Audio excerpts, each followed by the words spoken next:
Indonesia, Indonesia, Indonesia. Curiosamente, este país fue de los más pedidos en la caja de comentarios de mis videos pasados, siendo superado únicamente por España, y yo no entendía por qué. Digo, como la gran mayoría de la gente, creo que ni siquiera podía señalar dónde quedaba en el mapa.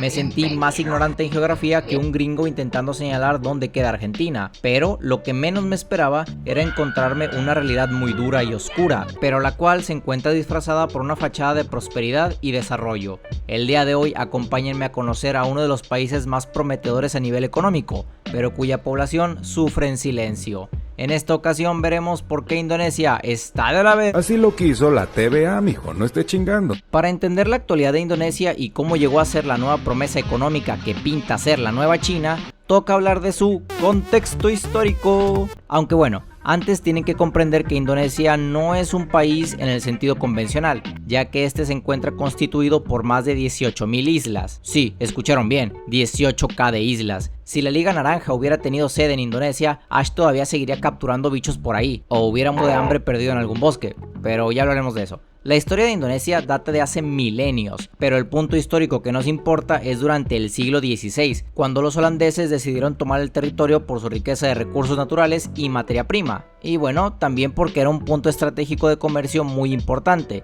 y si no lo tomaban ellos, seguro los portugueses lo hubieran hecho. Por aproximadamente 300 años, Indonesia fue una colonia donde la clase alta de europeos se daba la buena vida, mientras esclavizaba a la población nativa, y pese a que ya había mestizaje, seguían sin ser tratados como iguales. Si eres latinoamericano, ya te vendrán recuerdos de Vietnam, colonialismo europeo, básicamente. El siguiente periodo importante para nuestros isleños sería durante la Segunda Guerra Mundial, ya que durante aquellos años el ejército holandés fue derrotado tanto por los alemanes como por los japoneses tiempo después. Los indonesios recibieron al ejército de los amantes de las lolis como héroes, incluso los llamaban los hermanos del sol naciente, pero esto más que una liberación fue un cambio de administración. Los japoneses vieron a los indonesios como una buena fuente de mano de obra, no barata, sino de a gratis. La ocupación japonesa es recordada por la severa explotación laboral y el saqueo de recursos naturales, pero para la buena suerte de nuestros hermanos colonizados, la ocupación no duró mucho, ya que en 1945 Japón cagó fuego a manos del ejército aliado.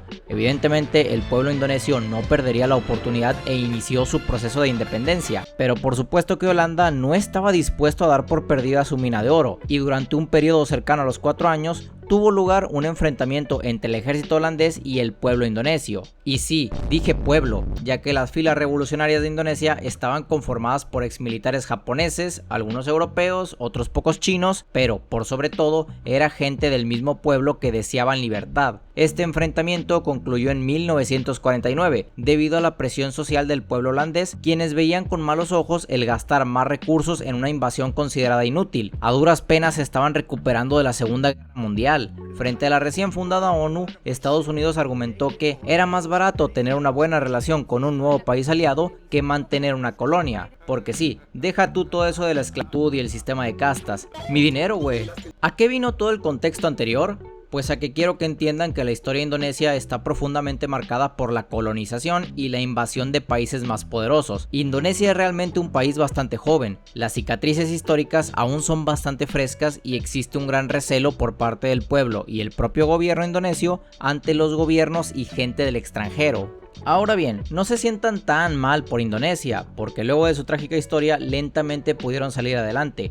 Hoy en día es el cuarto país más poblado de todo el mundo, con sus 277 millones de habitantes. Su economía está en un crecimiento constante, alcanzando en 2023 el puesto 16 de los países con mejor economía a nivel mundial, según el mismísimo Fondo Monetario Internacional. Y sus principales ciudades se han vuelto uno de los mayores atractivos para los turistas debido a su mezcla entre su arquitectura moderna y sus frondosos bosques y gran biodiversidad. No mames. Hasta suena como el paraíso, ¿verdad? Y yo les prometo que si este fuera un canal donde habláramos de las cosas buenas de cada país, hasta aquí quedaría la historia. Pero ¿qué creen?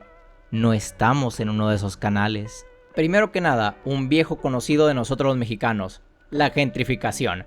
El nuevo maciosare de nuestras tierras. Para aquellos que no estén familiarizados con este término, déjenme les explico de una forma muy simple ya que quiero hacer un video entero sobre el tema. La gentrificación se entiende como el fenómeno causado por la llegada de una gran cantidad de población adinerada a una zona. Su llegada viene con una gran inflación en el coste de vida, ya que los comerciantes y empresarios suelen aumentar exponencialmente los costos de sus productos y servicios en función de la capacidad adquisitiva de los nuevos residentes. Y chequen que dije nuevos residentes, ya que la gente que radicaba en esa zona previamente se queda marginada por su incapacidad adquisitiva para solventar el nuevo estilo de vida de la zona, lo cual normalmente concluye con el desplazamiento de los antiguos pobladores a otras zonas con un nivel de vida más bajo. Si bien es cierto que México es el primer ejemplo que se nos viene a la cabeza sobre este fenómeno, ya que estamos literalmente al lado de Gringolandia, muchos otros países están pasando por este proceso, e Indonesia no es la excepción. Gracias al auge económico de la nación y al interés internacional que ha surgido por invertir en su territorio, las principales ciudades de Indonesia, como su actual capital, Yakarta, se han vuelto el paraíso para los turistas.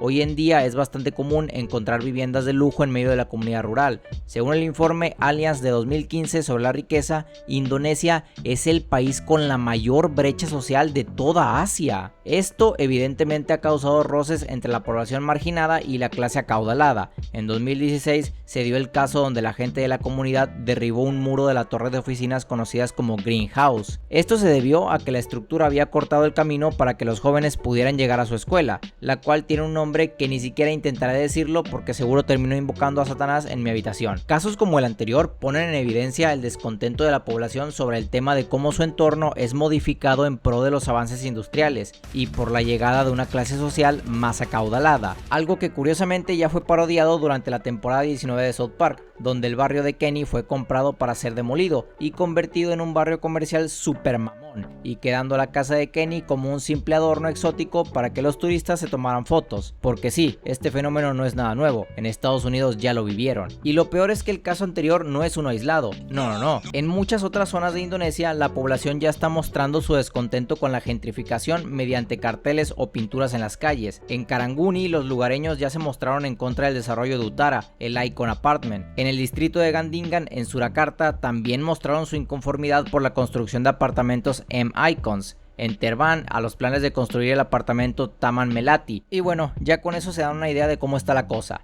Y tal vez ustedes podrían pensar, pero ¿cuál es el problema? Si llega gente rica, ellos aportan más a la economía y todas esas nuevas construcciones embellecen la ciudad. Y pues yo también quisiera vivir ese sueño, señor Poole, ya que en la realidad mucha de esa gente solo compra propiedades para no habitarlas, son más bien como casas de campo, pero la repercusión en el mercado se mantiene y los precios solo van a la alza. Por otro lado tienes al sector especulativo, los cuales compran grandes lotes de terreno para construir apartamentos, o lo que hoy en día está de moda, la creación de residencias con la mera intención de utilizarlas como Airbnb. ¿Y cómo afecta esto a la gente? Pues que al no poder mantener ese estilo de vida, tienen que desplazarse a otro lado. Y esto mismo nos lleva al siguiente tema.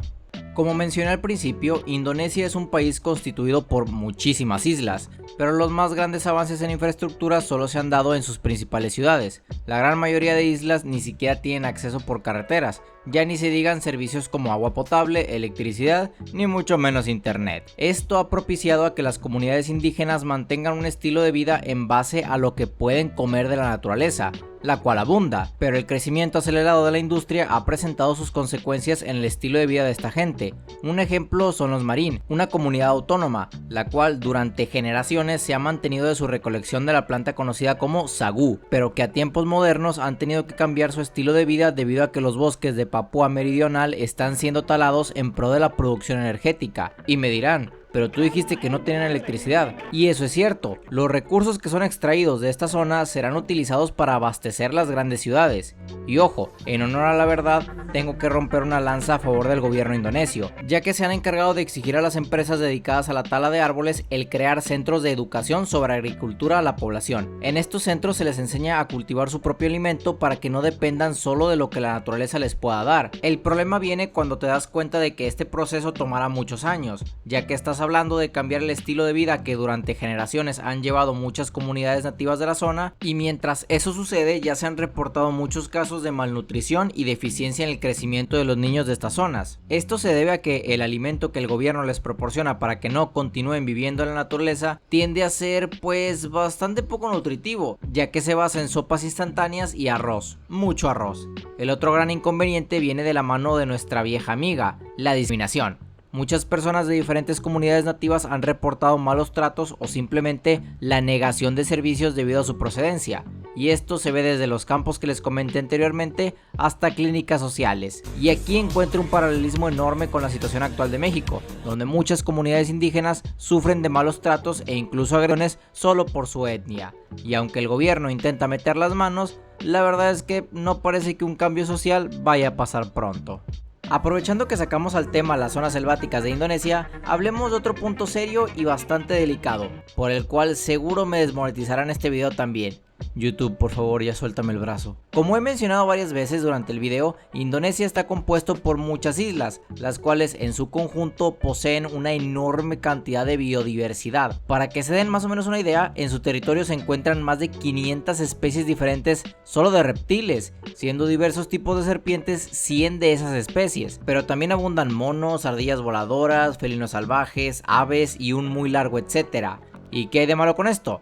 Pues que lamentablemente la fauna salvaje está siendo víctima de una cacería desmedida. A día de hoy es muy común viajar por los mercados de Indonesia y ver enormes cantidades de animales enjaulados, los cuales van desde reptiles como serpientes o iguanas hasta búhos y monos. De hecho, la venta de estos animales se ha convertido en el sustento para muchos locales. Pero, ¿por qué la misma población explotaría su fauna? Pues porque los animales exóticos resultan ser irresistibles para los turistas. La población indonesia ha volcado mucha de su economía al sector turístico, en el buen y mal sentido, y mucha gente que viene de países desarrollados suele buscar un monito mayordomo, algún gato salvaje que puedan presumir en Instagram o simplemente algún animal exótico que puedan presumirle a sus amistades. Los lugareños, lejos de asustarse porque la gente grabe esta situación, suelen mostrar su mejor espécimen para llamar la atención y atraer a aún más turistas, y pensarán, ¿por qué las autoridades no están haciendo nada? Bueno, en honor a la verdad, sí existen legislaciones contra la cacería de algunas especies como los orangutanes, pero esto solo se aplica a especies protegidas o en peligro. No cubre para nada a otras especies las cuales pueden llegar a caer en peligro por la caza desmedida. Sumado a lo anterior está el hecho de que, para el gobierno, la venta de animales exóticos no está entre sus problemas principales. Actualmente tienen las manos llenas con el sector privado y con el cambio de sociedad capital que se avecina, menos atención le pueden dar a este tipo de problemas. Y yo sé que podrían llegar a pensar, bueno, por lo menos esto está sirviendo para que la población salga adelante, ¿no? A veces envidio la bendita ignorancia.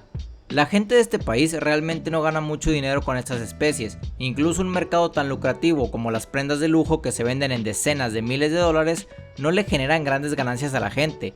Muchas personas que se dedican a la recolección de serpientes y lagartijas no ganan más que $3 al día, siendo que las pieles de dichos animales serán convertidas en esos bolsos Gucci, los cuales como mínimo llegan a costar unos $4,000, y en otros casos de pieles aún más exóticas, más de 20,000 pavos. Y evidentemente uno no puede exigir que el trabajador de la base de la pirámide cobre un sueldo igualitario al coste final del producto. Si eso fuera así, ninguna industria sería rentable.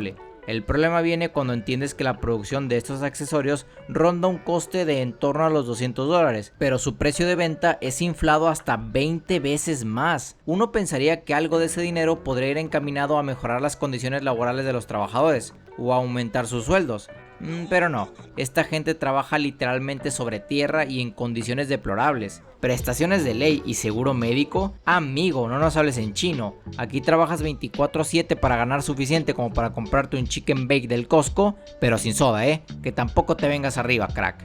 Entonces, podríamos concluir que Indonesia tiene un problema con la gentrificación, la discriminación, la pobreza, la cacería desmedida y la desigualdad social, ¿va? Pero bueno, que al menos no podría ser peor, ¿verdad? Ay, chavales, hasta parecen nuevos en el canal. Si yo les pregunto, ¿qué país tiene la mayor cantidad de población musulmana? ¿Cuál me dirían? Les doy 5 segundos para que respondan.